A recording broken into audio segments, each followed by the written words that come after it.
I'm a pretty hawkish guy, but I want peace. I don't want war. I'm willing to give him security guarantees and economic opportunity that I didn't think I would have given a year ago. Now, a lot of people think he is actually responding to my next guest, who has criticized his hawkish stance, the Kentucky Republican Senator Rand Paul. By the way, we did contact Senator Graham, something we do quite a bit. His office declined. But first to Senator Rand Paul right now. Senator, he's obviously dialed some of these remarks back. I think the genesis was your criticism of them. Where do you stand on his kind of bellicose view of things?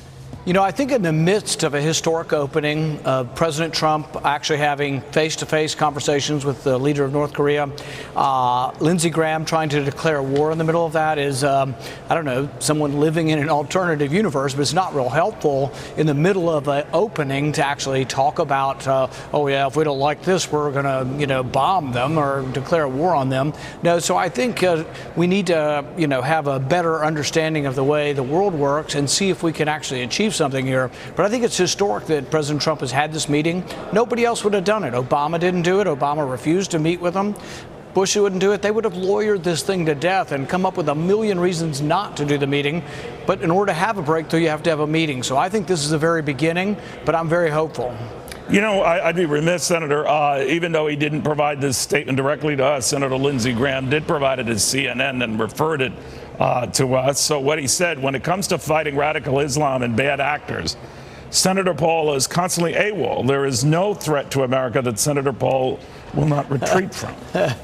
You know, I think he has a naive worldview, and we've had this discussion going on for a while. Also, he's very careless about war, but also very careless about the Bill of Rights. I've just come from the Senate floor where he's objecting having the Fifth Amendment and the Sixth Amendment apply to people who are accused of crimes in the United States. You know, I find it hard to believe that in this day and age there's someone, a senator, in public on the Senate floor saying, oh no, if you're accused of a crime in the United States and Lindsey Graham calls you an enemy combatant, he can send you to Guantanamo Bay or anywhere else indefinitely, no lawyer, no trial. If Lindsey Graham thinks you're an enemy combatant, he thinks the world, we're at war, and that we're going to be under martial law under Lindsey Graham. That scares me to death and should scare everyone who believes in the Bill of Rights to death. But we're having that fight on the Senate floor as we speak because he's blocking my amendment, which would say that no one accused of a crime in our country should ever be spirited away to another country and not get a trial. You know, I'll belabor this issue one more time if you'll indulge me, because I wanted to have Lindsey Graham on, but he constantly refuses coming on this show. That's fine. But the one thing that I did want to get from you is your take on his two extreme views of what can happen here. Either there's peace or there's war. There is no middle ground. What do you make of that? Well, I think that's typical of the neoconservatives. They see black and white. They think you're either Chamberlain or you're, Churchill. There's no in between, and there's no nuance to diplomacy, when in reality there's a great deal of nuance. And so we have to figure out a way forward to get to denuclearization.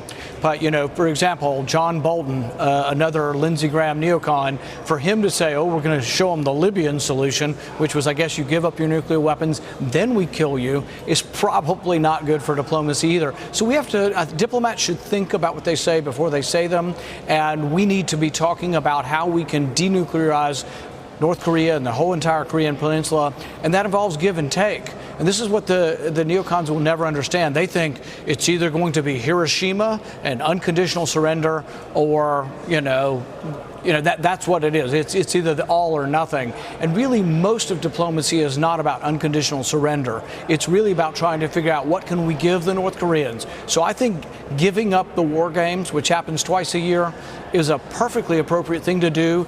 As President Trump said, as long as there's progress. It can easily be started again, but that's a great first step, and North Korea has offered to do no more testing. Now, that's not denuclearization, but those are two good initial steps. The neocons would never offer any carrot because they're all about the stick, and they want everybody to just kneel down and behave. But one of those neocons, Senator, is at the table. John Bolton was at the table. I'm sure the president had that by design. Of course, Mike Pompeo was there as well, and others were there.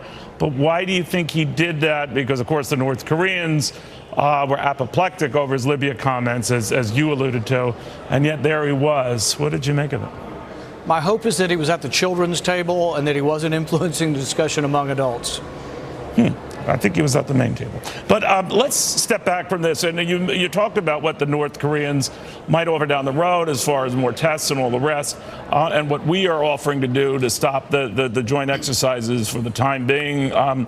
We could start those back up if we're not getting signs of progress out of the North Koreans. But a lot of people have looked at this and said, well, we must have that guaranteed, and we must have verifiable proof that the North Koreans are denuclearizing, are starting to dismantle things, and that does not appear, I stress appear, to be in this agreement. Right, it's not. I mean, so that will come over time. They have been duplicitous in the past. So should we have volunteered, Senator? I'm sorry, sir, but I just want to be clear. Should we have volunteered to go ahead and stop these exercises? Yeah, because that can easily be restarted at any point in time, but it shows goodwill. It's nothing permanent. It's not like giving them money, and I'm not for giving the North Koreans any money. I would offer them the allure of trade with Japan and South Korea and us, and expanded trade with China, and the allure of what trade and commerce brings basically to a country. He has to know, he's traveled the world. His people may not have ever seen the great opulence that there is in South Korea, but he and his leaders know that there is, and they know that there's starvation in their country. We offer them the allure of becoming part of the world of nations, but there will have to be verifiable tests, and I think that the relinquishment of sanctions, even possibly bringing troops home, are all things that should be dangled out there, and if any of them are to happen, we have to have verifiable nuclear denuclearization, and it would probably be a ratcheting down of things over a period of time as he shows compliance. Now, I know you have been a long credit, even during your presidential campaign, about all the troop commitments you have all over the world. I believe at the time you had commented on South Korea. The president is open to seeing that troop number reduced, maybe as part of a long-term deal with the North Koreans. Some in the South, in South Korea, fear that by the time we're reducing, the North Koreans are rearming. And I've proposed an in-between solution. About 6 months ago, I came forward with a possibility of making the forces along the DMZ, the deconfliction zone between the two Koreas, making that an international force, and actually making Chinese troops part of that force. Because one, China does not want us in North Korea. North Korea doesn't want us in North Korea. And I think they would see the Chinese as somewhat of a deterrent to us actually. If it were an international force with the Chinese in it, it'd be very unlikely that we would come trotting up into North Korea for a regime change. So I still think it's an idea that hasn't been fully discussed, but actually might be a way of trying to get to something that's not no troops, but is actually a more fully international set of troops, with the understanding that as the Koreas get along over a period of time, and as they have verifiable denuclearization, that you actually could go to a time when there are not troops, not foreign troops in Korea.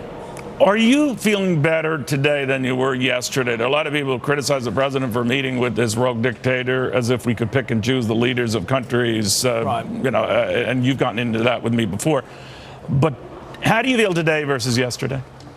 I think it's a good step for the world, and I think that people need to understand diplomacy is easy with people like England. I mean, we have such a long relationship. We have a very similar system. It's much harder where diplomacy is really needed is when we have a great deal of disagreements and we don't approve of a great deal of what they do as far as human rights. Doesn't mean that we should condone any of that, but we still should have discussions and deconfliction so we don't have war.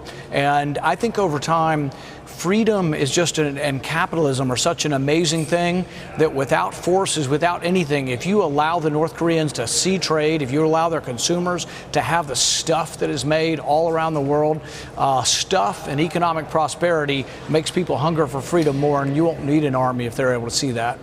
Senator Rand Paul, thank you very, very much. Thank you.